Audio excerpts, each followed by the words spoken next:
Bagi kita semua. Baiklah, saya akan memaparkan hasil laporan bacaan saya yang berjudul Tinjauan Teologis tentang Iblis dalam Injil Sinoptik. Dari latar belakang masalah pada pembahasan ini dijelaskan bahwa iblis atau juga disebut setan merupakan oknum yang mengacaubalahkan segala kehidupan manusia. Iblis senang sekali dalam melihat orang Kristen yang lemah imannya dan menjadikan sebagai budaknya, bahkan menjadi pengikut iblis. Segala macam upaya dan usaha dilakukan oleh iblis dalam sepanjang sejarah manusia yang membawa kehancuran dan memutus hubungan dengan Allah. Jadi pekerjaan iblis dalam Injil Sinoptik memang tidak sedikit berbeda bentuk wujudnya dibandingkan dengan pekerjaan iblis yang dijelaskan dalam Perjanjian Lama atau kanon Alkitab. Jadi Injil Sinoptik lebih membahas tentang iblis dan juga roh-roh jahat. Yang pertama kita bahas ialah konsep tentang iblis.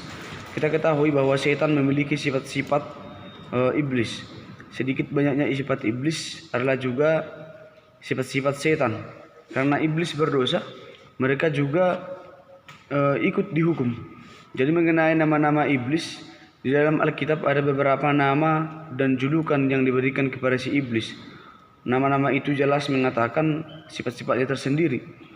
Paling sering ia disebut iblis, artinya menunjukkan musuh, setan atau penfitnah. Jadi dalam Injil Sinoptik, kata ini sering dipakai dalam bentuk tunggal. Dalam hal itu, kata itu tidak untuk menyebutkan si iblis, tetapi untuk menyebutkan roh-roh jahat, yaitu roh-roh yang telah jatuh ke dalam dosa, yang juga melakukan kehendak iblis. Dan kuasa iblis sangat besar. Boleh kita baca dalam Matius 4 ayat 8 dan juga Lukas 4 ayat 5. Ia berkuasa memperlihatkan kepada Yesus semua kerajaan dunia sekaligus, dan semua orang yang belum percaya kepada Kristus dan belum lahir baru ada di bawah kuasa iblis. Dan oleh semua orang yang di luar gereja Kristus adalah juga menyatakan milik iblis. Dipengaruhi tidak berarti dirasuk setan. Dipengaruhi berarti diganggu tetapi tidak masuk, dirasuk. Kata dirasuk artinya memasuki atau iblis memasuki tubuh seseorang. Contoh pada Yesus dan Petrus dipengaruhi iblis. Dalam Matius 16 ayat 13-28 mencatat sebuah percakapan yang menggambarkan upaya iblis untuk mempengaruhi Kristus melalui kata-kata seorang sahabat. Yang kedua perlu kita bahas ialah pekerjaan iblis dan sikap orang percaya terhadap iblis. Yang pertama, pekerjaan iblis dalam Injil Sinoptik.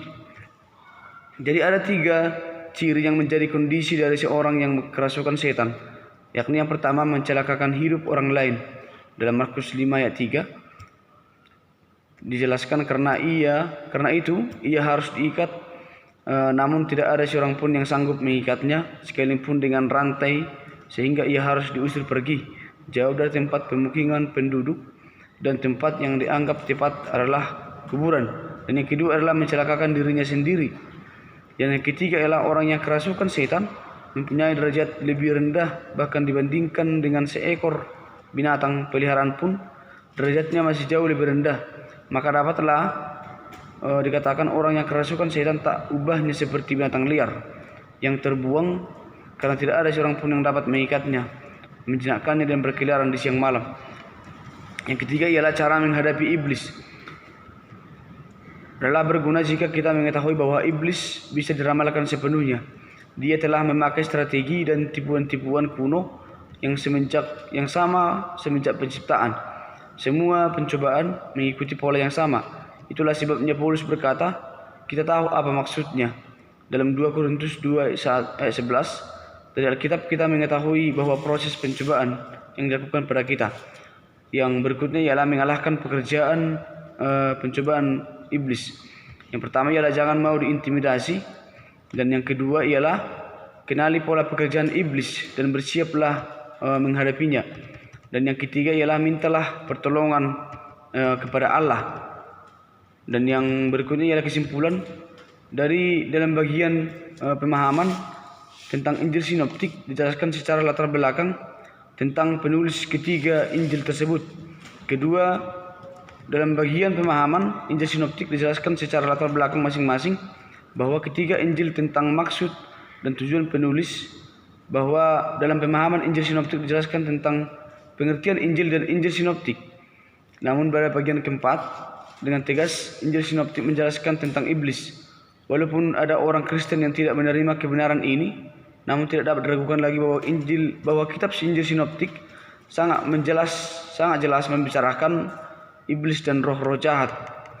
Dan juga yang berikutnya, pada Injil sinoptik ini sangat banyak memang membahas tentang iblis. Namun iblis yang disebutkan dalam Injil sinoptik merupakan roh-roh jahat